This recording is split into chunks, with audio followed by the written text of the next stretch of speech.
내 주여 뜻대로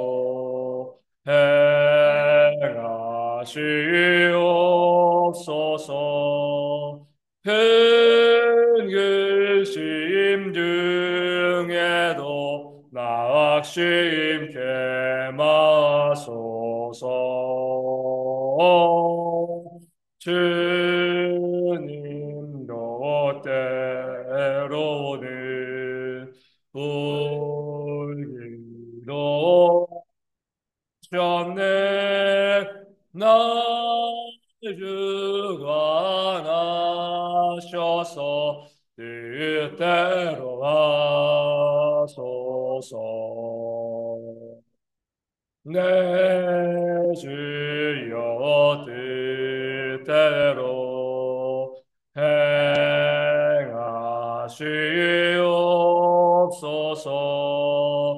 내 모든 일들을 다 주께 맡기고 저 천성 향하여 고요히 가리니 살든지 죽든지 뜻대로 하소서. 아멘. 사도신경을 우리의 신앙을 함께 고백하겠습니다.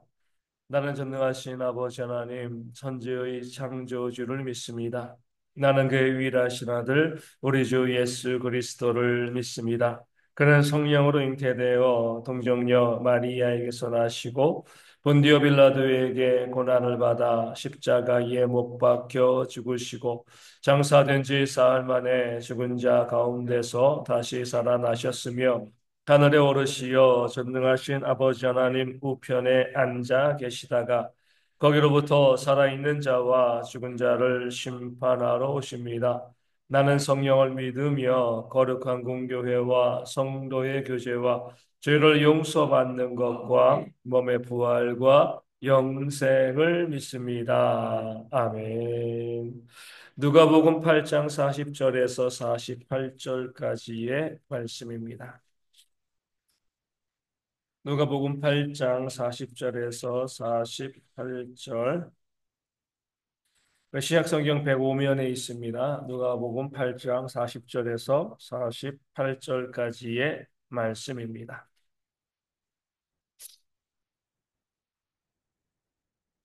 누가복음 8장 40절에서 48절까지 제가 말씀을 읽어 드리겠습니다.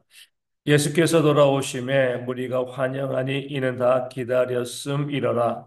이에 회당장인 야이로라 하는 사람이 와서 예수의 발 아래 엎드려 자기 집에 오시기를 간구하니 이는 자기에게 12살 된 외딸이 있어 죽어감이러라. 예수께서 가실 때에 무리가 밀려들더라. 이에 12해를 혈루증으로 앓는 중에 아무에게도 고침을 받지 못하던 여자가 예수의 뒤로 와서 그의 옷가에 손을 대니 혈루증이 즉시 그쳤더라. 예수께서 이르시되 내게 손을 댄 자가 누구냐 하시니 다 아니라 할 때에 베드로가 이르되 주여 무리가 밀려들어 미나이다. 예수께서 이르시되 내게 손을 댄 자가 있도다. 이는 내게서 능력이 나간 줄 알미로다 하신대 여자가 스스로 숨기지 못할 줄 알고 떨며 나와 엎드려 그 손댄 이유와 곧 나은 것을 모든 사람 앞에서 말하니 예수께서 이르시되 딸아 내 믿음이 너를 구원하였으니 평안히 가라 하시더라. 아멘. 예수께서 거라사 지역에서 다시 돌아오니까 많은 무리들이 기다리고 또 예수님을 환영했습니다. 그때에 그 회당장이라 이 야이로라고 하는 사람이 있었는데 그 사람이 예수님의 발 앞에 무릎을 꿇고요 간청을 하죠. 12살 된 너무나 사랑하는 딸이 있는데 병들어 죽어가고 있었거든요. 그 딸을 살려달라고 예수님께 간청을 하자 예수님께서 야이로와 함께 그 야율의 집을 향해 걸어가고 있었습니다. 그 중에 누가 있었냐면 12년 동안 12회를 혈루증이죠. 이제 하혈이 멈추지 않는 겁니다. 그 병으로 이 고생하고 있는 한 여인이 있었습니다. 그 병을 고치기 위해서 여러 의원을 찾아다니고요. 뭐 재산을 다 썼지만 그 병이 고쳐지지 않았습니다. 그 상황 가운데 예수님께서 그 여인의 앞으로 지나가실 때 이 여인이 무엇이라고 생각해요? 내가 주님께 앞에 나아가지고 내가 이런 질병이 있으니까 내 병을 고쳐달라. 이렇게 이야기하는 것, 그것도 참 두렵고, 내가 그 예수님의 옷자락, 옷가락을 살짝 만지면 그분은 능력의 하나님이시기 때문에 이 병을 고치실 줄로 믿는다. 그 마음을 가지고요. 몰래 가서 주님의 옷을 만졌습니다. 왜냐하면 이 혈루증은요, 이 출혈이 있는 거잖아요. 그 당시 출혈이 있는 것은 부정하다, 율법이 부정하다고 이 규정한 질병이기 때문에 사람들과 함께 있을 수가 없었습니다. 누군가 그 여인이 혈루증이다, 또 나병이다, 이렇게 하면은요, 사람들이 부정하다고 그 무리 가운데 떼어내는 거죠. 그러니까 부정한 사람이 다른 사람을 만지면 그 사람도 부정해지는 거예요. 이 여인은요, 예수님 앞에 나아가는 것도 너무나 두려운 것이고, 그 부정한 여인, 내가 부정한 자로서 율법을 어기고, 이 예수님의 옷을 만지는 것이 얼마나 이 악한 일인지, 율법을 어기는 일인지 너무나 잘 알고 있었습니다. 하지만 자기의 병이 고침받아야 되니까. 그 길 외에는요, 그 병에서 나을 수 있는 길이 없으니까 몰래 주님의 옷을 만졌습니다. 그때 주님께서는요, 아셨죠, 그렇죠? 하나님이시니까 누가 자기의 자신의 옷을 만졌는가 또 그 만지는 즉시 그 병이 나았는지 너무나 잘 알고 있었지만 묻습니다. 누가 나를 만졌는가? 그러니까 사람들에게 알려주기 위한 거예요. 몰라서 모르신 것이 아니라 사람들에게 알려주기 위해서 내게 손을 댄 자가 누구이냐? 이렇게 이야기하니까 베드로가 사람이 많은데 이 많은 사람이 주님 곁에 와 있으니까 당연히 주님을 뭐 만지고 뭐 손에 어때고 그러지 않겠습니까? 당연하죠. 무리가 군집해 있는데요. 뭐 주님과 뭐 요즘 보디가드처럼 일정한 거리를 띄운 것도 아니고요. 그냥 주님 곁에 그냥 달려오는 사람들이 너무나 많이 있었을 겁니다. 왜 평상시는 안 물어보다가 오늘 갑자기 누가 내게 손을 댔냐 이렇게 물어보십니까? 계속 이런 일이 있지 않았습니까? 이야기할 때 예수님께서 내게서 능력이 나갔다. 그렇게 말씀하시고 내게 손을 댄 자가 누구냐? 그러니까 그 여인이요. 자신이 숨기지 못할 줄 알고 어떻게 나오는 거죠? 오늘 말씀에 떨며 나왔다. 그래서 두려움을 가지고요. 내가 부정한 여인인데 물론 이제는 그 병이 나와서 더 이상 부정한 여인이 아니지만 그럼에도 뭐예요? 먼저 제사장에게 가서 부정하지 않다는 확인을 받아야겠습니다. 그 전까지는 부정한 여인이죠. 내가 부정한 자로서 내 병을 고치고자 하는 마음 가지고 이 율법을 어기는 행위를 했으니까 얼마나 두려웠겠습니까? 떨면서 나와서 내가 어떤 사람이고 내가 이렇게 해서 주님의 옷을 만지고 이 병에서 나았습니다. 이렇게 이야기했을 때 주변에 있는 사람들은 어땠을까요? 이 여인이 제가 12회를 혈루증을 앓고 있었습니다라고 했을 때 쑥 뒤로 물러났을 거예요. 부정한 여인이. 아니 이렇게 부정한 여인이 우리 무리 가운데 이렇게 사람들이 많이 운집해 있는데 자기의 부정함을 이야기하지도 않고 우리를 부정하게 만들기 위해서 우리와 함께 있었다니 그 여인이 병 나은 건 중요한 게 아니었어요. 부정한 여인이라는 것들 그것을 가지고 얼마나 혐오하고요. 그 여인에 대해서 또 정죄하고 비난하는 그런 웅성거림이 있었겠습니까? 그럴 때 주님께서 그 떨며 나온 그 여인에게 오늘 말씀 48절에 무엇이라고 이야기하는 거죠? 따라 이렇게 말씀하시는 그 부드러운 음성으로 그 두려움에 떨고 있는 그 여인에게 따라, 내 따라. 정말 사랑을 담아서 그 여인을 부르고 있는 이 음성 하나가 이 여인의 인생을 바꿔놓았을 겁니다. 분명히 주님의 입을 통해서 나의 부정한 자가 왜 이 무리 가운데 섞여서 그렇게 비난하고 정죄도 할 말이 없는 거거든요. 근데 주님께서는요, 그 여인을 향해서 뭐 네가 부정한 여인이었는데 왜 무리 가운데 왔는지 내 몸을 왜 내 옷자락을 왜 만졌는지 아무 말씀도 하지 않으십니다. 정죄하지 않으시고요. 따라 말씀하시고 내 믿음이 너를 구원하였으니 평안히 가라. 이렇게 말씀하셨습니다. 이것이 바로 우리 주님의 온유하신 모습이 되어지는 거죠. 우리 모두 다 죄인이잖아요. 그러니까 주님 앞에 나아갈 자격이 우리 가운데 없습니다. 그럼에도 주님께서는요, 우리가 잘해서 우리 가운데 따뜻한 모습을 보여주시는 것이 아니라, 우리가 그렇게 죄인이고 부족하고 연약하고 실수투성이임에도 불구하고요, 오늘 이 여인을 향하여서 따라 말씀하신 것처럼 우리에게도 온유함으로 부드러움으로 다가오시는 그런 예수님이신 줄로 믿습니다. 가늠하다가 현재에서 잡힌 그 여인을 향하여서도 주님께서는요, 부드럽게 말씀하셨고요.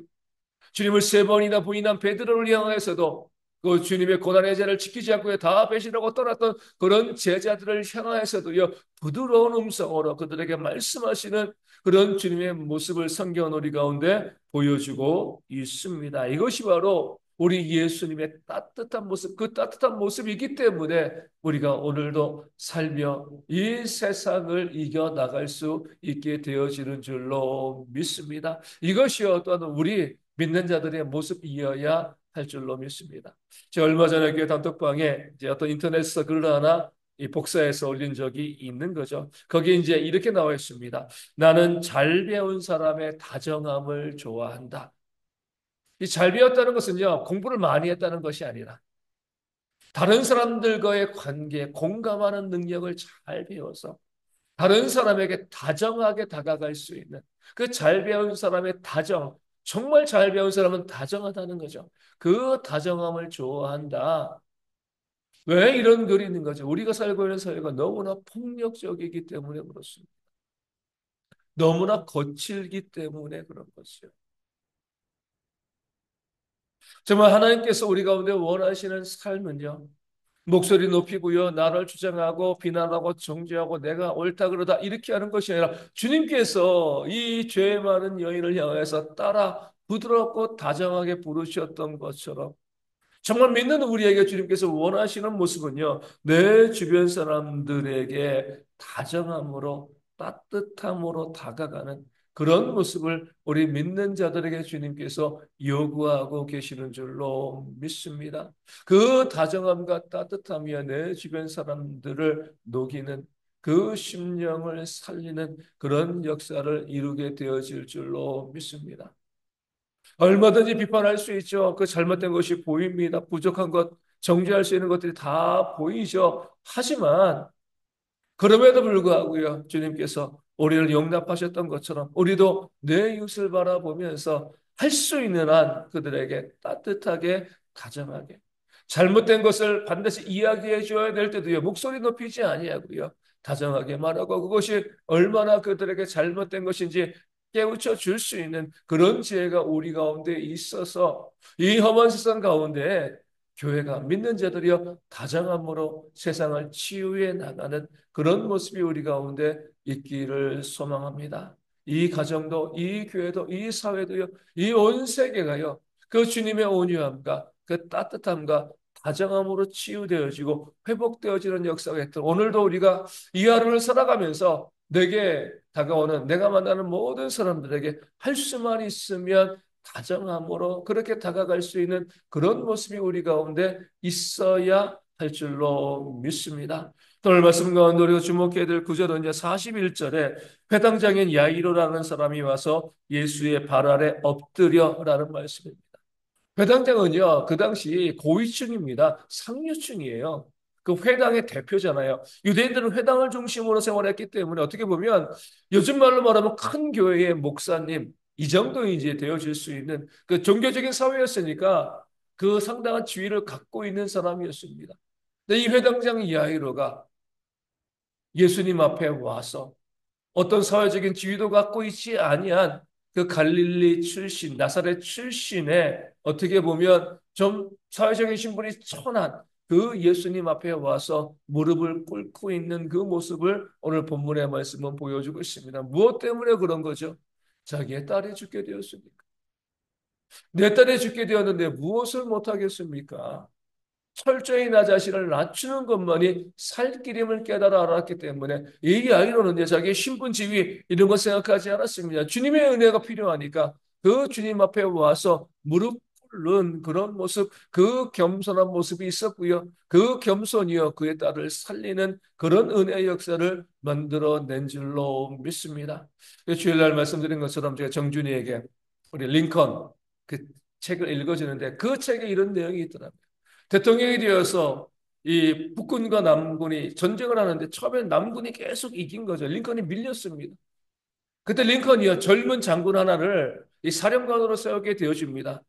이 사람이 이 전략이 뛰어난 사람인데 그 사람을 세우고 나서 첫 전투에서 이 북군이 남군을 이겼다는 거예요. 얼마나 기뻤겠습니까? 전쟁에서 계속 지다가 이겼으니까. 그래서 링컨과 국방부 장관이요 그 장군을 격려하기 위해서 이 만나러 갔습니다. 만나러 갔는데 이 전투 중인 거죠. 그러니까 이제 기다렸습니다. 몇 시간을 기다린 거예요. 전투에 딱 끝나고 왔는데 그 이 사령관의 부관이 대통령을 찾아온 겁니다.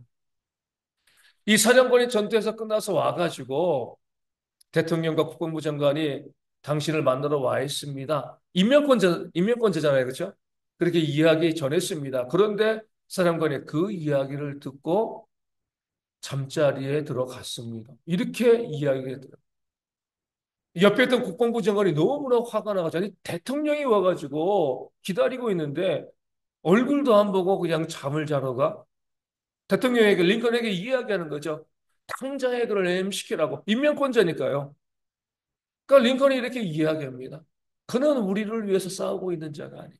그 때문에 승리하지 않았는가. 얼마나 피곤하고 힘들어서 그랬을까. 만약에 그 장군이 이 전쟁을 계속 우리로 승리케 해줄 수 있으면 나는 그의 군화도 닦을 수 있다. 그러니까 존경받는 대통령인 거예요. 하나님의 말씀을 잘 알고 있는 사람이라는 겁니다. 내가 누군데 이런 거 없었습니다. 이 아이로도 내가 누군데 이런 거 없으니까 주님께 무릎 꿇을 수 있는 거죠. 우리를 무너뜨리고요. 우리 가운데 하나님의 은혜를 막는 가장 큰 적 중에 하나가 이거죠. 교만이죠. 내가 누군데 내가 이런 사람인데 그런 모습이 있으니까요. 하나님께 무릎 꿇지 않습니다. 간구하지 않는 거. 내 힘과 내 능력이 있으니까 얼마든지 그 힘과 능력으로 살아갈 수 있는데 하나님의 도우심이 무슨 필요가 있겠어? 이런 마음을 가지고요. 하나님께도 교만하고요. 세상 가운데서 어때요? 안에서 새는 바가지는 바깥에서도 셉니다. 하나님께 교만한 자는요. 세상 가운데나 사람들 가운데도 자기 자랑하고 교만하게 자기를 내세울 수밖에 없습니다. 이런 자들에게는요. 하나님의 심판이 임할 수밖에 없는 거죠. 정말 하나님의 은혜를 입을 줄 아는 사람들, 하나님의 긍휼과 사랑, 하나님의 역사를 경험하기를 원하는 사람들은요. 철저히 자기 자신을 낮추고요. 무릎 꿇을 수 있는 하나님에게도 무릎 꿇고 내 주변 사람들에게도 나 자신을 낮추고 나를 자랑하지 아니하고요. 그들을 내 주인처럼 섬길 수 있는 그런 삶을 살아갈 때 하나님께서 그 겸손한 모습을 보시고요. 겸손한 성도에게 놀라운 복과 은혜를 부어주실 줄로 믿습니다. 지난주에 말씀드린 것처럼 요즘 이제 그런 생각이 많이 드는 거죠. 이기적으로 신앙생활을 하시라고 했죠. 나를 위해서라도 철저히 나 자신을 낮추시고요. 겸손한 그것이 내게 복받는 길이니까 그런 삶을 살아가시고 정말 하나님의 은혜 가운데 내가 다른 사람들에게 나를 위해서라도 따뜻하고 다정하고 부드럽게 다가가는 그런 모습들이 우리 가운데 있어야 할 줄로 믿습니다. 그래서 내가 있는 곳, 그것이 우리 가정에서도요, 큰 소리 내지 말고요. 비난하고 정죄하지 아니하고 이 교회에서도 내 직장에서도요 내 이웃들 가운데서도 이 사회에서도 그런 모습 없이 늘 따뜻함으로 온유함으로 다가가고 또 겸손함으로 내 자신을 낮춤을 통하여서 하나님의 놀라운 은혜를 힘입고 살아가는 그런 우리가 되어질 수 있도록 이 아침에 함께 기도하도록 하겠습니다. 눈이 조금씩 내리고 있습니다. 우리 내리는 길 가운데 우리 운전하시는 분들 또 보행하시는 분들 안전할 수 있도록 문제 없도록 기도해 주시고요. 날이 조금 따뜻해졌는데 이제 아직 겨울이 좀 남아 있습니다. 다음 겨울 동안에 우리 성도님들 이 감기나 호흡기 질환 감염되지 않도록 걸리지 않도록 또 깨끗이 나음받을 수 있도록 어르신들과 아이들의 건강과 또 군에 있는 형제들, 청년들 위해서 기도하여 주시고요. 육신의 질병이 있는 분들이 회복되어질 수 있도록 또 삶의 문제, 특별히 경제적 어려운 분들도 회복되어지는 역사가 있도록 기도하시고 우리 대형교회 부흥을 위해서 또 선교지 교회와 작은 개척교회들도 부흥되어지는 그런 역사 자립할 수 있도록 또 이 아침에도 함께 기도하도록 하겠습니다. 기도문하시겠습니다. 하늘에 계신 우리 아버지, 아버지의 이름을 거룩하게 하시며, 아버지의 나라가 오게 하시며, 아버지의 뜻이 하늘에서와 같이 땅에서도 이루어지게 하소서. 오늘 우리에게 일용할 양식을 주시고, 우리가 우리에게 잘못한 사람을 용서하여 준 것 같이 우리 죄를 용서하여 주시고, 우리를 시험에 빠지지 않게 하시고, 악에서 구하소서. 나라와 권능과 영광이 영원히 아버지의 것입니다. 아멘. 기도하겠습니다.